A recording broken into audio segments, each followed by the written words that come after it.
Story 1. Lookout Pass, I-90, Idaho, Montana. I was hauling lettuce out of Spokane headed for a cold storage in Missoula, riding I-90 east in late January. The kind of night the mountains feel like they're breathing against the glass. After Coeur d'Alene, the lane lines went from crisp to wet chalk, then to a white smear. I eased over 4th of July Pass, kept it steady through Kellogg and Wallace, and by the time I hit Mullen, the chain-up Area 1 mile sign flashed with a cold authority I could feel in my bones. I pulled into the chain-up turnoff at Lookout Pass. The Idaho-Montana line. Pines loaded with snow leaned in like a congregation. I killed the radio, killed the heater, cracked the door, and stepped into air that burned the throat. You can always tell the new drivers in a chain-up. They stamp their feet, swear at the links, pretend anger will make their hands work faster. I just worked. Inside-out gloves, cross links, tensioners, a headlamp halo bouncing off the undercarriage. When I finished, my eyelashes had crusted, and the reefer's steady cough sounded like a metronome at the end of the world. Channel 19 was half static, half men pretending they weren't nervous. An eastbound shouted that the Montana side was iced and the plows were playing catch-up past the state line. Another voice came through thin and bent, old CB, like it was traveling a longer road than the rest of us. Keep your right. The cuts drifted. Then a burst of squeal. I rolled again, chains hissing. The welcome sign for Montana surfaced out of the white, half-buried, half-saintly, grade-pitched.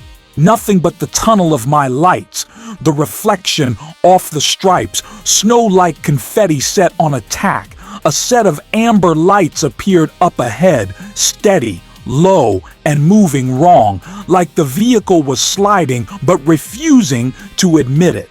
Plow, sitting sideways, I asked into the mic. No answer, just breathing static. The lights stayed the same distance no matter what I did. I dropped a gear, let the Jake bark, felt the trailer nudge and the chains bite back. The amber glow sat at the edge of reach like a stubborn star. When I crept close enough to pick out shape, it wasn't a plow, it wasn't anything. The lights were there, hanging in air. Then they folded themselves inward like someone pinched them off. It took me a full mile to realize my mirrors were wrong. The convex on the passenger side showed pine and powder. The driver's mirror showed a second set of tracks weaving behind me, the pattern of a single axle wandering. Except I was the first set through. No taillights behind me. No roof marker glow, just a trail that shouldn't be there, like something heavy was skating the shoulder. I made St. Regis my lighthouse. You always can. That travel center throws a good, sane glow, a hot coffee glow. The truest religion on the road is a lit parking lot. I white-knuckled into it and found a slot. When I set the brakes, the trailer shuddered like it had been gripping something that didn't want to let go. Inside, the heat felt like a lie. Coffee, chemical brown. A couple of snowbeards at a table beneath the TV that only ran weather advisories. I blew on the cup, got the feeling of my face back, and thumbed through my phone. No service. The cashier said the pass ate the signal when it was working this hard. The older driver at the table caught my eye and did that nod. That means you saw it too. I didn't sit, but I drifted closer, and he talked without looking up from his bowl. Montana side plays tricks, he said. I hauled these hills when the Lookout ski lot was half the size. Nights like this, the ridge throws your sound back at you, makes you think someone's riding your bumper. Amber lights? I asked. He stirred the soup. Sometimes they're there. Sometimes they're not. I don't believe in much. Not because I've got reason not to. Just because believing is heavy cargo. But I went back to the truck and did a walk around. Chains tight. Lines good. reefer steady, in the powder stacked against my steps. I saw two sets of impressions. One was mine, a heel and a drag from where I kicked slush. The second was a pattern like a small tire with a rain groove, not wide enough for a dually, too heavy for a car. The tracks came out of the nothing to the right of my trailer doors, looped the back, and faded into the angle where the wind sanded everything flat. I faked sleep. We all do. You tell yourself you slept. You stack hours, but really, you lie there with your boots within reach and your vest folded so the zipper doesn't clack when you sit up fast. At 3 a.m., the reefer coughed twice in a rhythm I didn't like and then righted itself. The kind of hiccup that makes you think of lungs. When dawn found its way into the bowl of mountains, I rolled again toward Missoula, past Frenchtown, the Clark Fork wearing a crust that kept respiring in the corners. The day put ordinary skin back on the world. Delivery took forever. Dock guy who looked too young to be that tired. Pallets, signatures, the clank and hiss of the liftgate. I asked him how often the pass closes hard. He said it had overnight, westbound for an hour, something about a maintenance unit that didn't check in. I don't like coincidences up there. That's a personal preference. On my way back, I stopped in Wallace for fuel and saw a bulletin board by the coffee urns. It had fishing derbies and a flyer for a charity thing and a photo of a plow half buried. The caption read, "In memory of Tom, first on, last off, no date, no story." Just the way small places marked the fact a person existed, headed west. The pavement was dry and the sky pretended it never did violence. But a mile shy of the line, right where I'd seen lights, the shoulder wore a single groove in the snow that hadn't melted yet. It kept pace with me for 100 yards and then slid into the trees. I checked the mirror, and for one blink, there was a cab-over shape in the convex, a ghost of angles, boxy and tall. When I twisted in the seat to look, there was nothing but clean glass and my own face. I still chain up there when the signs say to. I still stop in St. Regis for coffee that tastes like pennies. And when the pass is breathing, I keep the radio turned low enough to hear what rides the edges of the static. Men talk all night long out there. Some of them are still catching up. Story 2, watching I-80, westbound, Kearney, Nebraska. I don't usually run on Friday the 13th, not because I'm superstitious, the opposite. I don't like giving patterns the satisfaction, but a load out of Des Moines paid too well to let my principals drive the truck. So I took I-80 west and made my peace with it. Past Lincoln, past York, fields too flat to hold a secret. The wind was steady right to left, the kind that makes you lean in your own seat just to feel like you can help. By the time I hit Kearney, Blue Hour sat low on the horizon, and the Great Platte River Road archway was lit like a museum over the interstate. It always looks like a polite UFO. I passed beneath it and felt that tiny child thrill I have no business feeling at this age, and I thought maybe the universe throws you a bone on the 13th. Then a gray sedan came up fast in my blind spot and paced me too close for the wind we were carrying. No plates on the front. A puckered magnetic beacon on the dash. Not lit. Tinted windows too dark for Nebraska law. It held steady a car length off my bumper and then shot ahead just long enough to make sure I read the suction cup State Patrol placard flashing in white on black, the kind you buy online. The light popped once. It wasn't a bar. It was a little red eye. I keyed up. Westbound, past the archway. Any of you see a slick-top pacing trucks with a dash light that looks like a crab eye? Negative, came a voice with the cigar tone of a man who makes every word pay rent.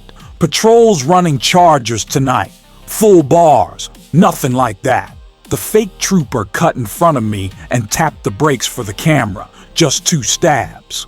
Enough to put me on the defensive. Then he drifted onto the shoulder and rolled beside the rumble strip, motioning, a little palm flap that means follow. I didn't. I rolled past and put space between us. The sedan slid out again, tucked under my trailer like it was smelling the DOT tape, and then tried the move on the cattle hauler in the left lane. The hauler wasn't having it. Horn laid on like a church organ. The sedan backed off and fell behind us, lazy as a predator biding time. The rest area west of Kearney came up. I took it. My clock had the hours, and my nerves needed the lie of solid ground. The cattle hauler followed. We took opposite ends and met by the vending machines because truckers are moths for fluorescent boxes when something's wrong. His name was Jace. He wore a hat with a feed store on it and hands that looked like they belonged to a man who builds fences on the weekends. "You see that thing?" he asked. I nodded. "Uniforms you can buy online," I said. "Lights, too." We stood where the security camera could see us, and we didn't pretend it wasn't on purpose. The gray sedan slid past on the shoulder of the exit ramp, slow, like it wanted to memorize our faces. Then it went back to the interstate and disappeared into ordinary traffic. I went into the restroom just to wash the wheel from my palms. When I came out, a guy in a high-vis vest that didn't belong to him was by my passenger step, talking loud enough to seem legit. Troopers asking trucks to reposition to the overflow lot across the county road, he said. "Winds are shifting. Safer there." I didn't like how he kept his hands in his pockets and wouldn't put his chest label toward me. He was wearing tactical pants. New. No road salt on them. A lot of tools hang off those if you know what you're doing. He had none. "What county road?" I asked. "Just over there." "Point," I said. He didn't. He turned his shoulders like a magician hiding a coin. Jace showed up and didn't say anything because silence is a weapon if you hold it right. The gray sedan was back, idling at the far edge, nose out. The high-vis guy moved a little to give it a line on my door. The cattle hauler stepped closer and put his bulk in the way. I didn't walk away. I stepped up onto my step like I was going to climb in and hit the lock without looking at it. Then I swung back down and went to the payphone frame that doesn't have a phone anymore and pretended it did. I talked loud enough to share with the camera. "Yeah, Nebraska State Patrol. We've got a potential impersonator at the westbound rest area past Kearney under the archway. Gray sedan, dash beacon, no front plate. One male in a high-vis who won't identify. We're rolling dash footage." I had no one on the line, but the guy in the vest did not like the shape of the sentence. He backed off toward the sedan. The car took the exit lane like it owed it money and was gone. I got back on 19. "Westbound. Anyone roll past a gray 4-door Charger? No plate on the front?" "Negative," the cigar voice said. "But there's a real trooper sitting 2 miles back writing a ticket. You want I should swing him in?" I gave him my thanks. He came in 10 minutes later with a car that had the right lights, the right bars, the right plates, the right vinyl where vinyl belongs. He asked questions I liked because they were the kind of questions that assume you're not an idiot. He took our statements, our footage, said impersonators had tried pulling trucks onto side roads before, where a box van could pin a cab and you'd be donating a pallet load to someone's retirement plan. Or worse, he said. He didn't say what worse was. He didn't need to. He told us to call it in every time. He told us it was good we stayed where the camera could see. He told us there wasn't much he could do unless they caught the guy with the light on the dash or the vest on his back. He left with the tone of a man who hates holes in systems he trusts. I rolled out after midnight. The archway was dark now, black against a wind-torn sky. I set the cruise lower than pride likes and let the cattle hauler go. The gray sedan did not come back, but every unmarked that passed got a second look. Every rest area earned a second thought. Somewhere past North Platte, I stopped seeing my own face reflected in the glass and started seeing a stranger trying to guess if I'd be easy to move. I keep that dash clip on my phone. It's boring, like real danger almost always is. A shimmer of light that doesn't belong. A man whose vest is too clean. A sedan that holds the wrong space on the road. Nothing happens in it, which is why I watch it now and then, to remind myself that nothing happening was the best possible outcome. Story 3. East River Mountain Tunnel. I-77? West Virginia night ride's different on I-77 through the Appalachians. It has a wet voice, even when it's dry. I picked up a late load of flooring in Charlotte and pointed the hood for Ohio, planning to shoot the East River Mountain Tunnel and catch a catnap somewhere past Wytheville. Weather was honest. Stars like salt. But the forecast warned fog after midnight across the ridges. Mountain fog isn't weather. It's a decision the land makes. The Virginia line came and went. The grades rolled. The radio turned into a campfire of men keeping each other awake. I dropped to 55 at the sign that asked nicely and then promised fines if niceness failed. The tunnel mouth at East River Mountain rose out of the dark like a lit tooth. Lights on. No stopping. The whole ceremony. I have driven through it 100 times. It always feels longer than it is. Halfway in, the radio went full dead. Not static, not bleed. Dead like someone put a towel over your face. The dash clock blinked once. The reefer hummed, then firm. My headlights reflected off tile in a too clean way, and I realized there were no other vehicles inside. Not ahead, not behind. It felt like being underwater and remembering you forgot to tell anyone you were going in. I held center. You can trick yourself into death by overcorrecting in a tunnel. The light at the far end was a sodium rectangle. It didn't change size for a beat longer than physics allows. Then I was in West Virginia air, and it was somehow thicker than the air I'd left, as if a field of something invisible had been crossed. The radio snapped back with a squeal, and an old voice laid a sentence across the night like it had been waiting since cigarettes cost $1. Breaker 19. Any of you boys got your ears on. Watch your downhill for Smokey at the turn to Princeton. He called the town Princeton like he was saying it to a map that still had corners you fold. I answered because I don't like being rude to ghosts. Got you, driver, I said. All clear this side. 10-4, he said. And the way he said it sounded like it wore a hat. A cab over passed me on the left, then, boxy as a memory, polished aluminum glinting in the tunnel throwback light. It had a logo on the trailer so faded the letters didn't commit. The driver wore a bill cap and his arm out the window like the old ads. But his mirrors showed no one. Not me. Not anyone. The mirrors were set at an angle that reflected the tunnel behind him, even though the tunnel was behind me. I clocked myself. Fatigue, that's all. And a brain that grew up on too many stories. I stayed steady and watched my temp and oil and told myself grown man things. The fog found me 2 miles later and laid a glass plate over the road. The speed limit signs dropped their numbers. I obeyed. The world shrank down to the edge of my hood. I clicked the 4 ways on because the air asked me to. Headlights in the mirror, the cab over again. Behind me this time, hugging too close. I tapped my brakes to say, give me a truck length, friend.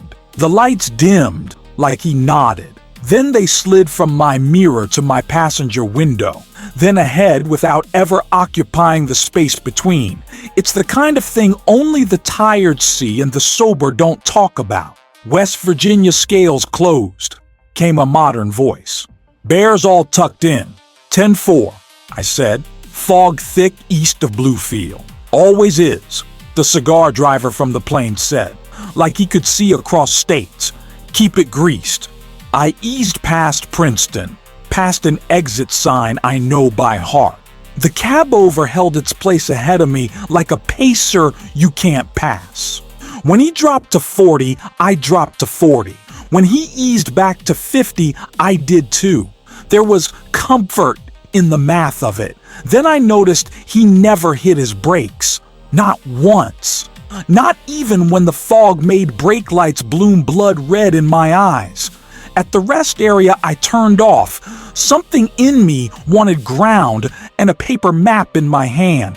The cab over didn't signal. He took the same lane. I expected him to roll past, steady and arrogant, but he ghosted through the ramp like fog choosing a path. In the lot, he threaded between two sleepers and vanished into a space too small to hide a bicycle. I idled, waiting for him to be real. Nothing moved. I parked by the pet area. The fog licked the grass flat. I took the flashlight and walked a circle because I'm the kind of fool who needs touching something to believe it. There were tracks where any truck leaves tracks. The long twin ghosts where the drive axles settle the gravel. But the set beside them was wrong. Narrower. Older. A pattern like a file dragged across dirt. It led to the space and stopped against nothing. Inside the building, a bulletin board with maps and event flyers and a wrinkled newspaper clipping in a plastic sleeve held up with push pins. It was a safety thing about a pile-up long before smartphones. An old photo of fog on the grade. The headline talked about new variable speed limits and better warnings. Below it, someone had handwritten, "For the ones we lost, keep your distance, keep your head." No names, just that. A night custodian with a radio on his belt gave me a nod reserved for people who talk to themselves at 2 a.m. He said the fog settled like this a few times a year and the locals drove by feel. He said he'd grown up with a father who hauled coal and that the old hands kept to a code you don't see written down. He said sometimes folks see the past when they drive at night. I went back to my truck and pulled out behind an Amazon rig that was doing everything right, and the cab over joined the stream again, exactly where it belonged to lead. It carried me through the worst of it, like a dog pacing a fence line. When the fog loosened its grip past Wytheville and the road widened into Ordinary, the cab over took the exit without signaling and disappeared between two sodium lamps like film cut clean. My clock said I'd lost 9 minutes between the tunnel and the rest area that I couldn't account for. Not a big deal. Mountain Knight steals time the way a countertop steals screws. Only noticed when the parts don't add up. At dawn, the air smelled like rain and brake dust. I stopped at a diner with a parking lot big enough to turn a thought around. Coffee tasted like it always does in places where the menu hasn't changed this century. Guy next to me wore a hat from a quarry. He asked if I'd had a good ride through the tube. I said it was fine. He said his granddad drove a cab over on this run when the tunnels were new. Said the old man always clicked his mic before a fog and said the same thing to the ridge. Not a prayer, not a superstition, just a sentence that makes the air recognize you. "I'm coming through respectful," he'd say. "I'm coming through alive."